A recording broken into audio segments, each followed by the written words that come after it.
ya rabbal alamin walhamdulillahi rabbil alamin. Mustafa Rasulullah sallallahu alaihi wasallam wa ala alihi wa sahbihi wa man ila Syekh Sultan Abdul Syekh Imam Qadir Bani Syekh Abdul Qadir Al-Jari Negara Sallallahu Al-Jami'i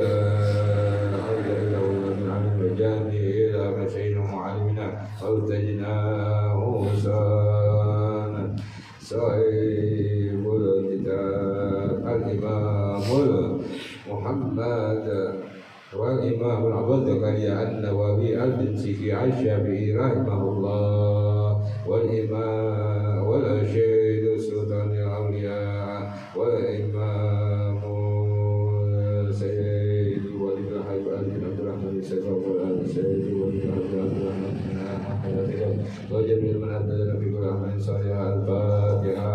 أعوذ بالله من الشيطان الرجيم. بسم الله الرحمن الرحيم. الحمد لله رب العالمين الرحمن الرحيم مالك يوم الدين. إياك نعبد وإياك نستعين صراط المستقيم صراط الذين أنعمت عليهم غير المغضوب عليهم ولا الضالين.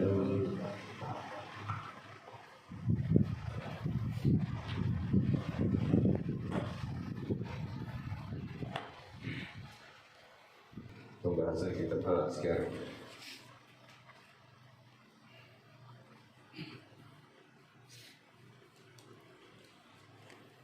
Kita tilawah Al-Quran.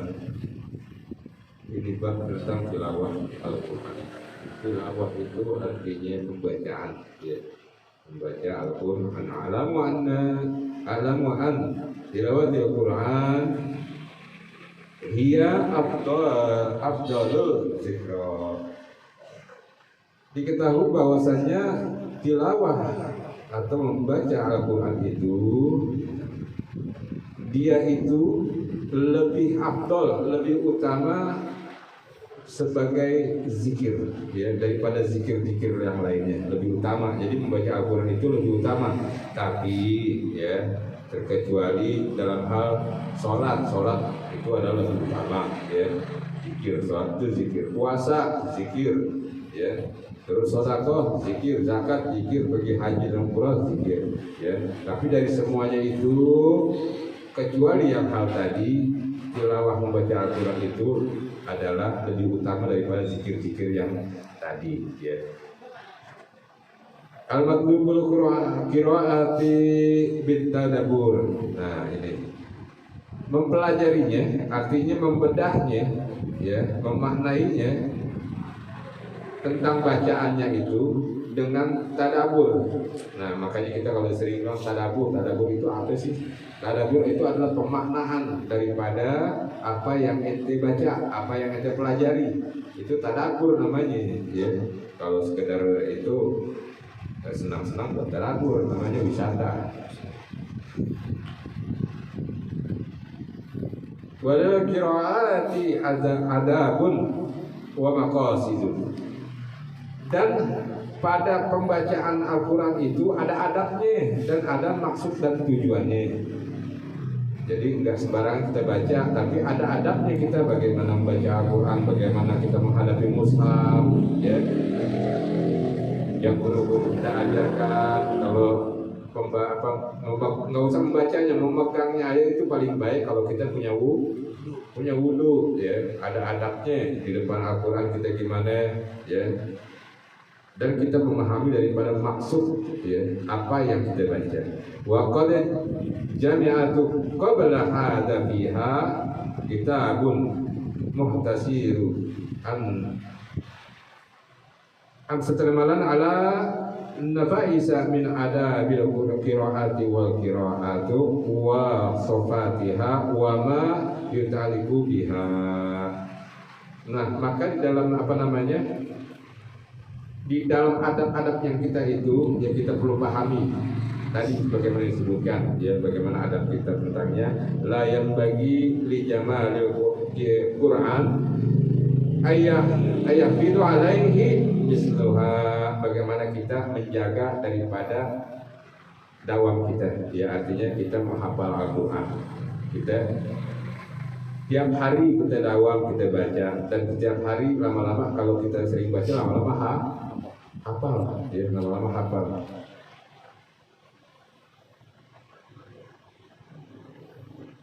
Maka yang bagi ayah fadhal ala tilawati lailan wa naharan.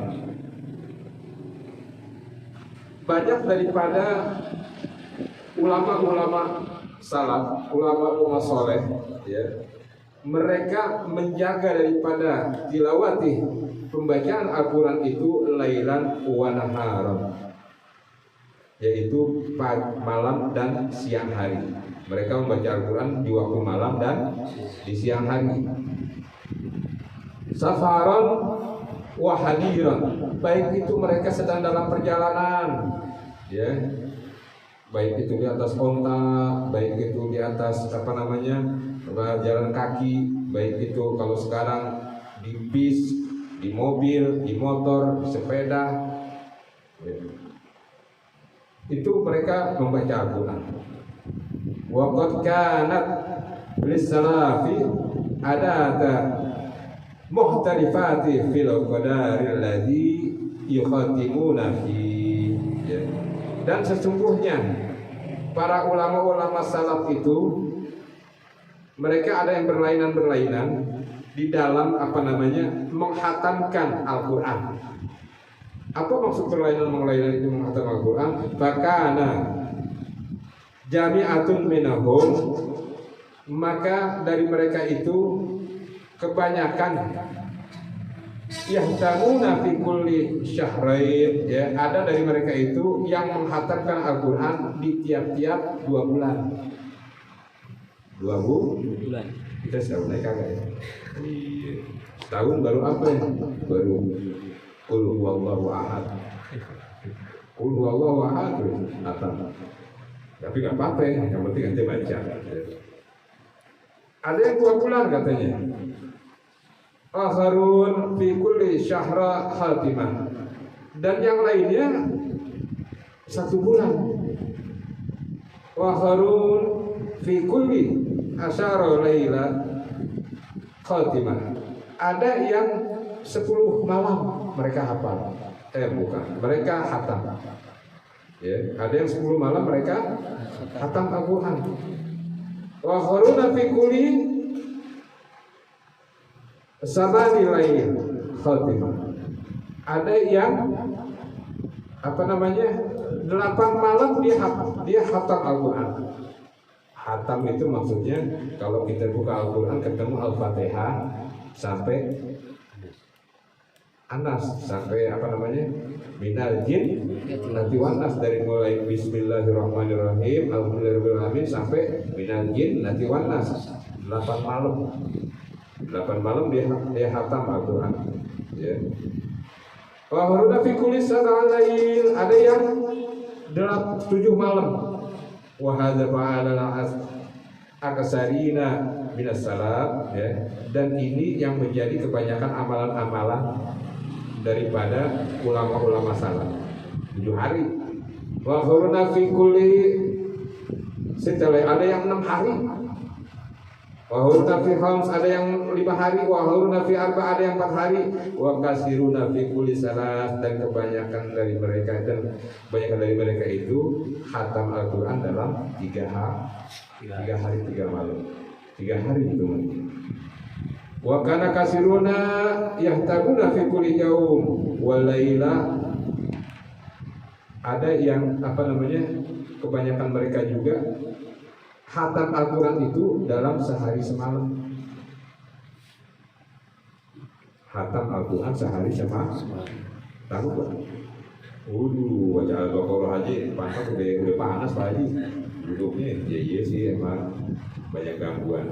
Ya, sehari semalam dia khatam. Wa tamajmu'ata fi kulli yauma wa lailati khatimah. Ada yang sehari semalam 2 kali khatam. Tuh, 2 kali.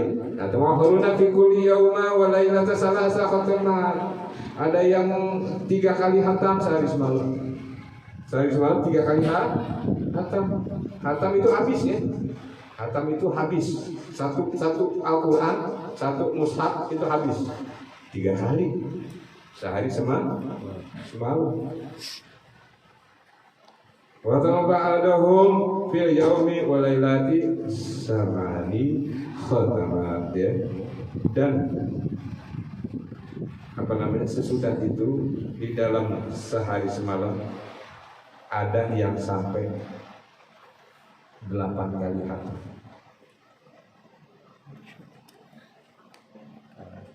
Paham ya? Insyaallah.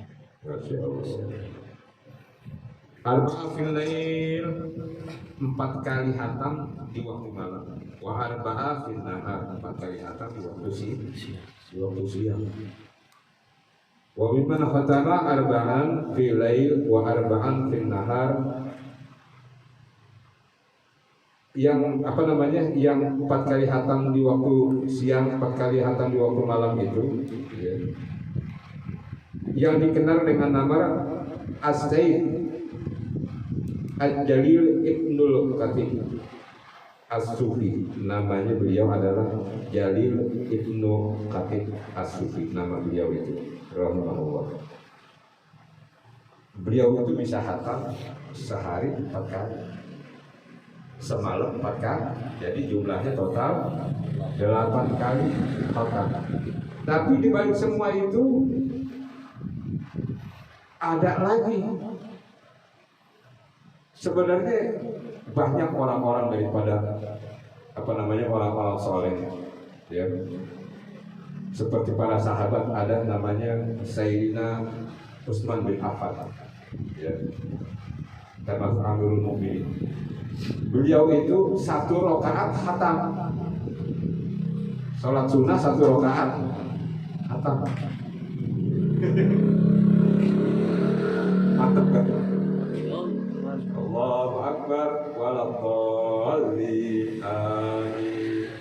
Bismillahirrahmanirrahim amin ya. Terus langsung Bismillahirrahmanirrahim alif lam mim. Terus baca Bismillahirrahmanirrahim minal jinnati wan nas. Kalau itu begitu doang lagi Al-Baqarah, An-Nisa, atau Pak Haji. Ya nggak gitu. Itu namanya judul Quran, itu nama surat. Jadi beliau 1 rakaat 1 kali khatam. Nah kalau sholat witir itu sholat witirnya itu 11 rakaat berarti 11 kali di 2/3 sanggup berarti. Waduh. Tapi kalau dipikir bacaan itu kan tergantung waktu ya. Apa iya bacanya cepat gitu? Berpikir gak? Nggak usah di dalam pembacaan Al-Quran mushaf. Ada orang yang baca Al-Ikhlas ya, ada yang 5.000 kali. Itu waktunya kalau 1 surat lagi 1 menit Al-Ikhlas, surat Al-Ikhlas itu kita sanggup baca berapa? 10 deh kita baca 1 menit.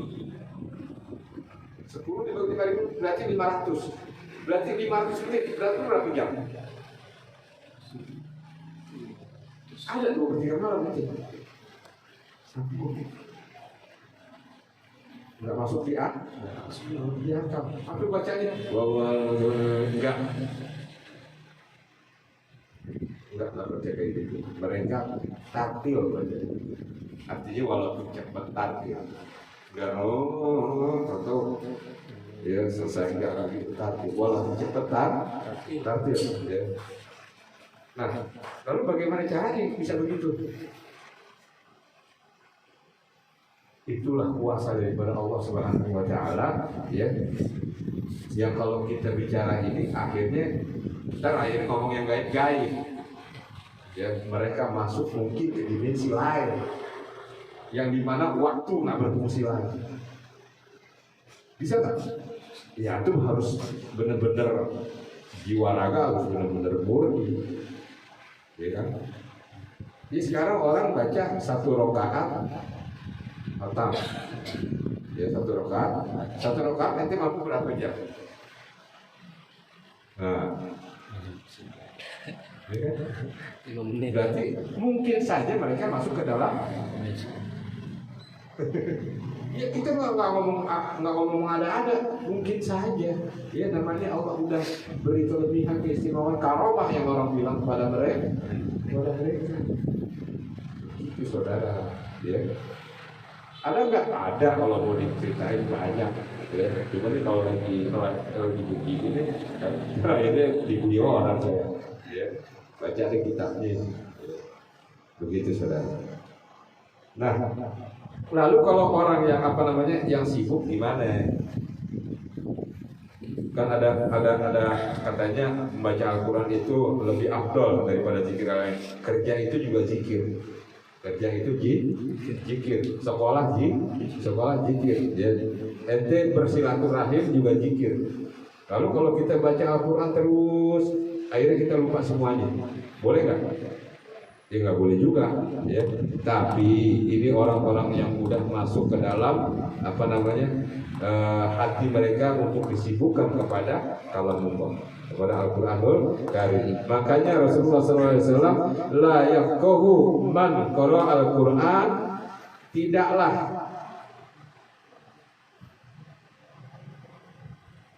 yafqahu man qara al-Quran fi aqalla min salas. Tidaklah paham orang yang membaca Al-Quran itu di dalam 3 hari dia baca, kurang daripada 3 hari. Jadi kalau ente baca Al-Quran 3 hari, sebelum 3 hari udah hafal. Kata Rasulullah, nggak mungkin dia bisa maknai Al-Quran dengan baik. Artinya beda soalnya kalau para orang-orang yang itu kan udah paham udah paham bagaimana artinya, bagaimana maknanya. Ya, ulama-ulama salaf itu udah ilmunya udah di atas rata-rata. Ya, tapi kalau orang mengejar daripada bacaan itu kurang daripada 3 hari, dia kata Rasulullah, la yafqahu man qara al-Quran, tidaklah mereka memahami bacaan Al-Quran fi aqalla min salas, di dalam waktu kurang daripada 3 hari. Berarti cuma bacanya doang yang dipaham, ya. Nah, maka daripada itu orang-orang yang disibukkan dengan urusan-urusan lain, ya, maka selesaikan urusan itu. Jadi jangan juga, ya, artinya ini kembali kepada diri kita masing-masing, ya. Kalau memang kita mau benar-benar menjadikan Al-Quran itu adalah sahabat terdekat kita nanti setelah kita berpulang ke rahmatullah, baca. Tapi jangan lupa maknanya, Tapi kalau kita masih ada hubungan dunia, artinya kita punya istri, ya masa kita tinggal istri kita. Kita punya anak, masa iya tinggalin anak kita. Kita punya murid, masa iya kita tinggalin murid kita, ya kan? Punya ibu, punya ayah, masa kita tinggalin mereka. Artinya silaturahim tetap, bekerja untuk urusan dunia juga tetap, ya. Ente jangan sibuk dengan membaca Al-Quran, akhirnya ente putuskan daripada silaturahim kepada itu. Ente juga putuskan pekerjaan ente, yang dimana kalau ente putus kerja, akhirnya ente menjadi imannya berkurang. Nggak boleh begitu juga, ya. Makanya itu harus benar-benar bijaksana. Kalau nggak sama sekali Pak Haji, ya itu udah ini berarti kebiasaan itu, ya. Buka aja kagak, megang aja kagak Pak Haji, jangan buka. Enggak, harus buka. Makanya ente datang tadi di sini, paling enggak ente baca ayat 33, paling enggak ente baca daripada beberapa ayat Al-Quran, dan paling tidak kita belajar menuntut ilmu, ya. Insya Allah itu dapat menutupi daripada semua kekurangan daripada sunnah-sunnahnya Rasulullah, yaitu tentang apa yang diwajibkan bagi kita atau disunahkan bagi kita dalam beribadah kepada Allah Subhanahu wa Ta'ala, yaitu untuk ilmu. Tapi jangan untuk ilmu itu cuma duduk aja. Boleh duduk aja boleh. Ya, duduk aja boleh, dengerin terus udah sampai pulang rumah lupa lagi, boleh. Ya tetap fadilahnya dapat. Tapi yang lebih baik diamali. Ya, dan Al-Quran jangan sampai enggak kita baca. Ya, sampai enggak kita. Dan paling baik baca Al-Quran itu di waktu sholat. Dan di waktu sholat itu paling baik membaca Al-Quran yaitu di waktu berdiri. Makanya dikatakan oleh para ulama bahwa berdirinya orang lebih lama itu lebih baik daripada sujudnya lebih lama. Jadi lebih baik lama diri daripada lama sujud. Tapi ente jangan lama diri aja gak baca bapaan. Ya, baca Al-Quran maksudnya, baca Al-Quran itu lebih baik. Ya. Ada yang orang khatam Al-Quran itu seperti 3 hari dia khatam. Maka di waktu subuh hari Senin, ya, dia khatamkan Al-Quran dari mulai Al-Qaf sampai Anas 2 rakaat khatam. Tapi ketika dia habis khatam minal jinnati wan nas, sambung lagi dengan alif lam dari kita keluar. Setelah khatam itu nanti Rabu, Kamis, Jumatnya malamnya maghrib sampai isya dihatamin lagi mulai dari suratul Qaf sampai Anas lagi. Kebanyakan daripada mereka gitu. Dan jangan lupa setelah khatam Quran, kalau ini umumnya di sini orang-orang yang yang mau khatam Al-Quran itu dia panggil temannya. Ya, dipanggil temannya. Seperti Sayyidina Anas juga pernah dipanggil. Ya, saya mau khatam Quran, dipanggil tuh sahabat-sahabat yang lain. Untuk apa? Untuk dipersaksikan, didengar bacaannya. Nah, dalam hal ini ente baca Al-Quran juga harus ada yang dengerin, ya, yang dengerin. Bener gak bacaannya? Ada nggak yang salah? Ada nggak yang kelongkap? Kan kadang-kadang ayat Al-Quran kan suka sama, ya, suka sama ya. Kuliah aja ente bingung, ya kan, bolak balik kuliah bacaannya. Nah itu makanya ada yang ngedengerin, ya, salah nih gitu. Dan setelah itu kalau guru-guru kita dulu mengajarkan ada sedikit sedekah dari kita, artinya makan ya, nggak makan mewah, ya, makan aja, buat minum kayak ya, kue bolu kayak bolu tape, ya. Terus ada juga nasi kukulinya, nasi kambing, ya, kambing muda. Terus ada juga agar-agarnya, ya, minumannya jus, banyak kok wajib. Jadi kalau satu hari khatam Quran, bobolan dong. Yang penting ya sedekah itu juga perlu. Ya, makanya orang menyediakan seseorang itu makanan itu sebagaimana kalau kita bertamu, terus tuan rumahnya menyediakan daripada makan dan minum dimakan oleh tamunya, maka ketika tamu itu keluar itu kejelekan, ya, seperti mereka bawa kalajengking, bawa ular itu itu cuma hiasan ungkapan aja. Yang jelas mereka bawa keburukan daripada rumah itu. Jadi keburukan yang di rumah itu dibawa oleh tamunya. Berarti tamunya kena sial. Jangan bawa keluar doang. Kasihan banget, kita nggak mau nanggung dong kalau gitu. Ya, jangan bawa keluar doang oleh tamunya. Dan makanya itu memuliakan tamu juga perlu memuliakan tamu, ya, jangan lupa. Lalu bagaimana kalau kita nggak bisa baca Quran dengan baik?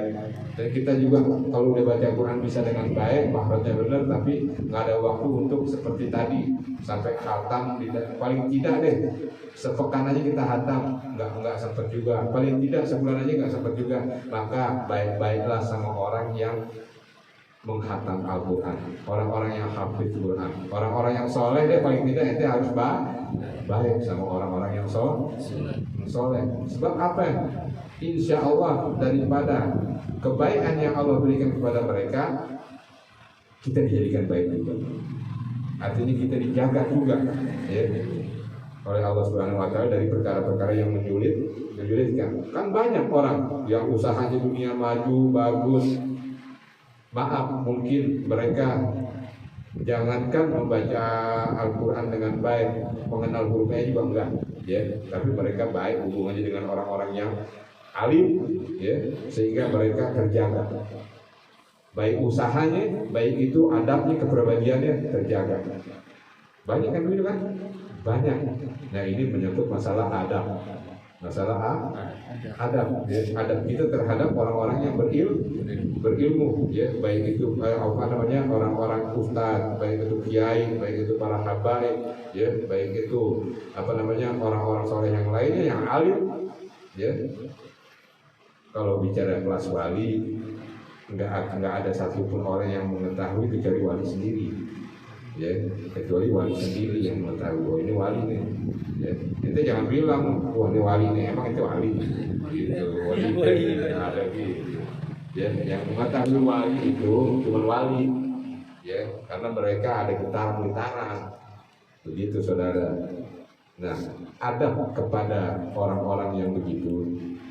Kalau bicara kepada orang ulama mungkin ini ya, kepada guru, ya, ada perlu mungkin udah diulang lagi sampai bosan ya. Karena Anda juga malu ngomongnya. Tapi ini harus perlu di dalam kitab ta'lim ya. Syekh Zarnuji itu mengatakan yang pertama, kalau di dalam pelaksanaan etika, adab moral kepada guru, kalau ente lagi jalan, jangan jalan di depannya, jangan jalan di depannya, paling tidak di sampingnya, itulah yang dilakukan sahabat. Semuanya nggak ada yang berjalan mau melampaui Nabi Rasulullah, kecuali dalam hal pembentengan, dalam hal membentengi, ya. Artinya kan suka ada orang yang menyerobot aja, ya gitu kan, dalam hal membentengi, gitu. Nah seperti juga ada guru kita, kalau ini kan sering dibentengi gitu ya, guru kita tuh di Petamburan, ya, sering jalan ada yang depannya itu boleh, itu memang tugasnya, ya. Tapi kalau seorang muta'alim, jangan sampai melewati gurunya di dalam berjalan, gitu. Jauh dong Pak Haji, jangan jauh-jauh juga. Jadi gurunya udah jauh dimasukin, takut dulu. Ya jangan begitu juga, ya. Agak pinter dikit. Nah, terus yang kedua katanya la yajlisu fi makani, jangan duduk di tempat duduk. Ane pernah ke Pontianak, ya, dijamu oleh seorang sebenarnya pengusaha, beliau seorang pengusaha, ya, tapi beliau begitu takzim kepada para ulama, disediakan tempat bagus, tempatnya kamarnya bagus, ya, rumahnya bagus, dikasih ini kamar untuk antum katanya. Ya udah, kita taruh tas, kita ngobrol di ruang tamu. Tanpa sengaja diceritakanlah tentang kamar itu, bahwa kamar itu kalau datang ulama tidur di situ. Termasuk guru kita, ya, sebut aja Al Habib Muhammad Rizik bin Husain Syihab. Ya udah, kita tahu gitu kan. Udah selesai bicara-bicara, makan apa, tidur. Begitu dia mau ngontrol, malam Anies tidur di bawah.